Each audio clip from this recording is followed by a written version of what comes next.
বাড়ি থেকে মেয়ের বিয়ে ঠিক করে দিয়ে কেন মেয়েকে হারিয়ে ফেলল পরিবার? প্রেমিকের হাতে চিরবিদায় প্রেমিকা, পরে আবার নিজেও স্বেচ্ছায় চিরবিদায় নিল প্রেমিক। বীরভূমের এই ঘটনায় রথের দিন সকাল থেকে শোকের ছায়া তারাপীঠ থানা এলাকায়।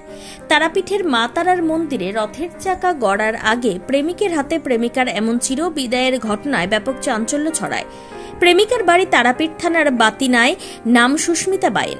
প্রেমিক বিক্রম মাল, বাড়ি তারাপীঠ থানার বুধি গ্রাম পঞ্চায়েতের খামেড্ডা গ্রামে। জানা যায় যে বেশ কিছুদিন ধরেই তাদের মধ্যে প্রেমের সম্পর্ক ছিল। হঠাৎই মেয়ের বাড়ির লোক মেয়েটির বিয়ে ঠিক করে দেওয়ার পর গতকাল রাত্রে বিক্রম মাল মেয়েটির বাড়ি গিয়ে ধারালো কিছু দিয়ে আঘাত করায় মেয়েটি গুরুতর আহত হয়।